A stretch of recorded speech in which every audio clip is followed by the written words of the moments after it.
6학년 친구들 안녕하세요. 선생님과 오늘부터 4단원 식물의 구조와 기능에 대해서 공부해 봅시다. 선생님은 디지털 교과서를 활용할 거고요. 여러분들은 과학, 실험 관찰을 보면서 선생님과 공부를 진행해 주시면 되겠습니다. 여러분은 식물 하면 어떤 것이 떠오르나요? 푸르른 나무나 풀, 형형색색의 아름다운 꽃들, 향긋한 풀냄새, 여러 가지가 떠오를 것 같아요. 그렇다면 혹시 식물의 구조는 어떻게 이루어져 있는지 생각해 본 적이 있나요? 선생님이랑 두 식물 사진을 보면서 식물의 구조가 어떻게 이루어져 있는지 살펴볼 거예요. 먼저 단풍나무입니다. 잎, 단풍나무의 줄기,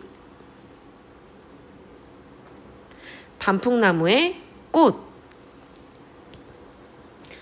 단풍나무의 열매 사진입니다. 다음 식물로 넘어가 보겠습니다. 철쭉 잎, 철쭉 줄기, 철쭉 꽃, 철쭉 열매. 단풍나무와 철쭉 사진을 보니 식물이 어떤 구조로 이루어져 있는지 눈치채셨나요? 네, 맞습니다. 식물은 잎, 줄기, 꽃, 열매로 이루어져 있습니다. 그런데 사진에 나오지 않은 부분이 하나 있어요. 식물의 아랫부분, 땅 속에 있는 부분입니다. 뭘까요? 맞습니다. 뿌리입니다. 이렇게 식물은 잎, 줄기, 꽃, 열매, 뿌리의 구조를 가지고 살아가고 있어요. 이번 4단원에서는 방금 살펴본 식물의 구조, 그리고 그 식물의 구조들이 하는 일이 무엇인지를 공부할 거예요. 구체적으로 살펴보자면 가장 먼저 식물을 이루고 있는 세포에 대한 공부를 할 거고요. 그 다음 뿌리, 그 다음 줄기, 그 다음 잎, 그리고 꽃, 그리고 열매. 이렇게 식물의 구조들이 어떤 일을 하고 있는지를 각 차시별로 학습해 보도록 하겠습니다. 이번 학습 주제는 식물을 이루는 세포는 어떻게 생겼을까요? 입니다. 학습을 시작하기 전에 시작 퀴즈를 한번 풀어볼게요. 이 사진은 매우 작아 맨눈으로 볼 수 없는 생물이나 물체를 자세히 볼 수 있는 도구라고 합니다. 혹시 이름이 뭘까요? 현미경이라고 답을 해준 친구들이 있네요. 자, 확인해 보겠습니다. 네, 맞습니다. 현미경은 돋보기로 잘 볼 수 없는 부분도 자세하게 볼 수 있는 아주 편리한 도구입니다. 현미경이 퀴즈에 나온 이유는 오늘 세포를 관찰하기 위해서 현미경을 사용하기 때문에 그렇습니다. 그럼 우리 교과서 74쪽의 내용을 한번 살펴보겠습니다. 우리 주변에는 크기와 모양이 다른 다양한 생물이 있습니다. 모든 생물은 세포로 이루어져 있습니다. 세포는 대부분 크기가 매우 작아 맨눈으로는 볼 수 없다고 합니다. 그래서 아까 시작 퀴즈에서 나왔던 현미경을 이용해야만 세포를 관찰할 수 있는 거겠죠. 여기서 세포라는 것은 생물을 이루고 있는 기본 단위라는 것을 여러분들이 알고 계시면 좋겠습니다.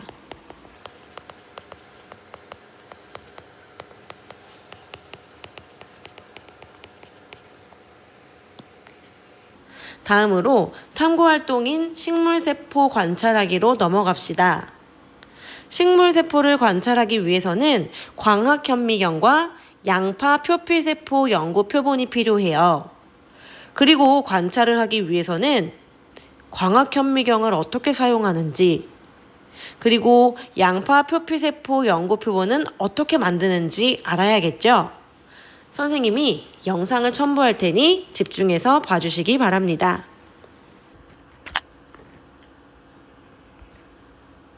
면도칼로 양파 비늘잎 안쪽에 칼금을 긋고 핀셋으로 표피를 벗겨냅니다. 받침 유리 위에 표피를 올리고 물을 한 방울 떨어뜨립니다. 덮개 유리를 덮습니다. 덮개 유리 속으로 염색액을 흘려보냅니다. 반대쪽에서 거름 종이로 염색액을 흡수합니다.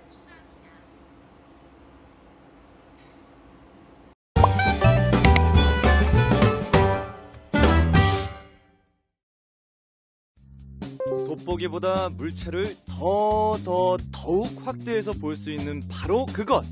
맨눈으로 볼 수 없는 것까지 볼 수 있게 해주는 바로 그것. 여러분께 광학현미경을 소개합니다. 광학현미경에 있는 이 저반 렌즈가 상을 크게 확대해서 볼 수 있게 해주는 바로 그 역할을 합니다. 그럼 이 렌즈는 무엇이냐? 우리가 관찰하려는 표본을 크게 확대해주는 대물 렌즈입니다. 현미경 배율은 저반 렌즈 배율과 대물 렌즈 배율의 곱이라 할 수 있는데 대물 렌즈가 길수록 배율이 높죠. 자, 다음 이 저반 렌즈와 대물 렌즈를 연결하는 관의 이름은 경통입니다. 경통 아래 휙휙 돌아가는 판이 있는데요. 대물 렌즈 여러 개가 붙어 있어서 대물 렌즈의 배율을 바꿀 때 사용하죠. 여기 이 재물대에 우리가 관찰하려는 표본을 올려놓습니다. 여기 손으로 돌릴 수 있는 나사가 있는데요. 조동 나사라고 합니다. 경통이나 재물대를 위아래로 크게 움직이면서 상을 찾는 데 쓰입니다. 조동나사보다 작은 이 미동나사는 경통이나 재물대를 위아래로 미세하게 움직여서 상의 초점을 찾게 하는 나사입니다. 이것은 조리개라고 하는데요. 빛의 양을 조절하는 데 쓰입니다. 경통과 다리를 연결하는 이곳은 손잡이입니다. 현미경을 옮길 때 이곳을 잡고 옮기면 되죠. 자, 여러분의 눈으로 볼 수 없는 부분까지 보여주는 광학현미경 한번 사용해 보세요.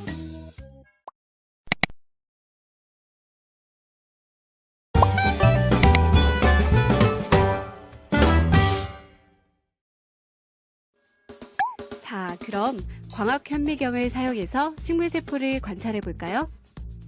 먼저 회전판을 돌려서 배율이 가장 낮은 대물 렌즈가 중앙에 오도록 해주세요. 대물 렌즈의 길이가 짧을수록 배율이 낮다는 거 기억하고 있죠? 선생님, 그런데 왜 배율이 낮은 것부터 관찰해요? 처음부터 고배율로 관찰하면 안 되나요? 이렇게 대물 렌즈의 저배율부터 관찰해야 하는 이유는 고배율부터 관찰하면 상을 찾기 어렵고 저배율로 세포 전체 모습을 파악한 다음에 고배율로 확대된 모습을 보는 것이 쉽고 효율적이기 때문이에요. 아하! 이제 현미경의 전원을 켜고 조리개를 이용해서 빛의 양을 조절해주세요. 조리개를 조절하면서 상이 너무 밝아서 혹은 너무 어두워서 잘 안 보이는 일이 없도록 하는 거죠. 빛을 조절했으면 클립을 벌려서 관찰하려는 연구 표본을 재물대 가운데에 고정해주세요. 우리는 양파세포를 관찰해 볼게요. 이제 조동나사로 재물대를 올리면서 연구 표본과 대물렌즈의 거리를 가장 가깝게 해주세요. 옆에서 봐야 거리를 정확히 알 수 있겠죠? 이제 저반 렌즈에 눈을 대고 조동나사로 재물대를 천천히 내리면서 상을 찾아보세요. 상이 보여요. 그런데 좀 뿌연데요? 좋아요. 그럼 미동나사로 상이 뚜렷하게 보이도록 조절해보세요. 희야, 보인다. 보여요. 오호, 선생님, 이게 양파란 말이에요? 무슨 벽돌 쌓아놓은 담 같아요. 그렇죠. 이 벽돌처럼 생긴 방 하나하나가 양파의 세포예요. 그리고 이 세포들의 경계선이 세포벽이죠. 세포벽은 세포 내부를 보호하고 식물 전체 모양을 유지하여 주는 역할을 해요. 선생님, 세포 안에 이 동그란 건 뭐예요? 그건 핵이라고 해요. 과학 교과서 75쪽을 보면서 세포에 대해 더 자세히 공부해 봅시다.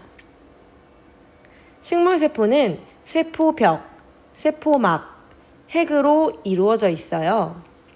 먼저 핵을 보면 핵은 세포의 모든 활동을 조절하는 세포 내 기관입니다. 그리고 이 핵에는 DNA라고 하는 유전 정보가 포함되어 있어서 그 생물이 어떻게 생겼는지, 어떤 색깔을 가지고 있는지, 어떤 모양인지 이런 것들을 결정해 준다고 합니다. 다음으로 세포막은 세포와 세포 외부를 경계짓는 막으로서 세포 안쪽 그리고 바깥쪽을 드나드는 물질의 출입을 조절해 준다고 합니다. 그리고 세포벽은 세포를 외부로부터 보호해 주고 세포 모양을 일정하게 유지해 줍니다. 이렇게 세포는 한 가지 종류만 있는 것이 아니라 크기와 모양이 다양하고 또 하는 일도 달라요. 예를 들면 우리 몸에 있는 지방세포는 물질을 저장하면서 우리 몸을 따뜻하게 보호해 준다든지 충격으로부터 우리를 지켜주는 역할을 하죠. 앞에서 우리가 관찰한 양파세포는 식물세포였습니다. 그런데 동물들도 식물과 마찬가지로 세포로 이루어져 있어요. 근데 식물세포와 동물세포에는 결정적인 차이점이 있다고 합니다. 우리 사진을 먼저 보고 그 차이점이 무엇인지 살펴봅시다. 먼저 식물세포로 아까 우리가 관찰한 양파세포가 나와 있네요. 이 양파세포는 파랗게 관찰되는 걸 보니까 아마 푸른 계열의 염색약으로 염색을 한 것 같습니다. 자, 이번에는 동물세포 사진을 한번 보겠습니다. 이 세포는 입속 피부를 관찰한 세포로서 약 1000배 정도로 확대한 모습이라고 합니다. 그런데 아까 우리가 관찰한 양파세포랑 뭔가 다른 점이 있지 않나요? 색깔이 다르다고요? 색깔은 아마 사용한 염색약의 색깔이 다르기 때문인 것 같습니다. 또 어떤 차이점이 있을까요? 아까 우리가 관찰한 양파세포에 비해서 모양이 들쭉날쭉 그리고 뭔가 정돈되지 않은 듯한 느낌이 있는 것 같아요. 그 이유가 무엇일까요? 교과서에 있는 그림을 봅시다. 식물세포와 동물세포에는 공통적으로 핵 그리고 세포막이 있습니다. 그런데 이 세포벽은요, 식물세포에만 존재합니다. 세포벽은 아까 선생님이 세포의 모양을 일정하게 유지해준다라고 설명했던 것 같습니다. 그런데 동물세포에는 이 세포벽이 없다 보니까 식물세포에 비해서 모양이 일정하지 않고 또 가지런히 정돈된 느낌이 잘 들지 않는 것입니다. 여기까지 세포에 대한 설명을 마치겠습니다. 여러분들 세포에 대해서 좀 더 자세히 알게 되었나요?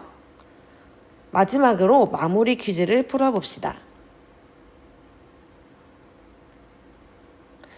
1번, 다음은 식물세포의 모습을 나타낸 것입니다.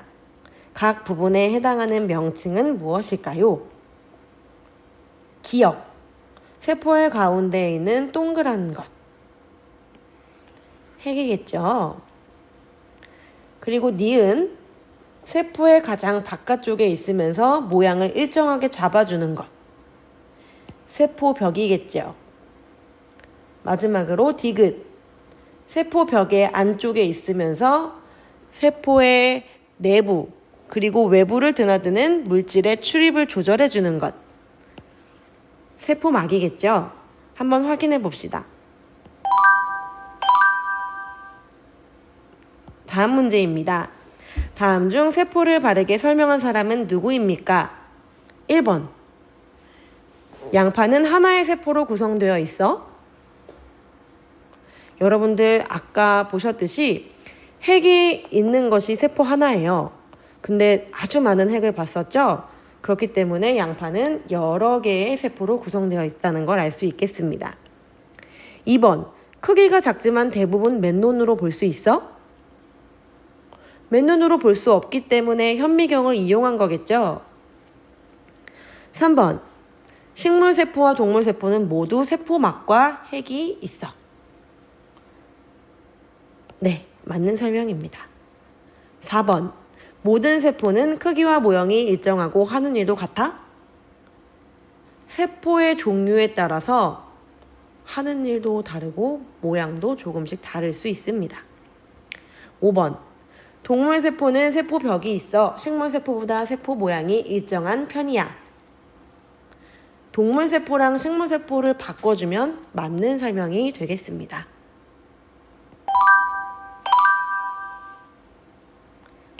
네, 다음 문제입니다. 현미경으로 양파 표피를 관찰하였더니 오른쪽과 같이 흐릿하고 뿌옇게 보였습니다. 보다 또렷하게 보려고 할 때 사용해야 하는 부분은 어디인가요? 현미경에 비친 상을 또렷하고 자세하게 보기 위해서는 어떤 나사를 조절해야 되는데요. 그 나사는 바로 3번에 있는 나사입니다.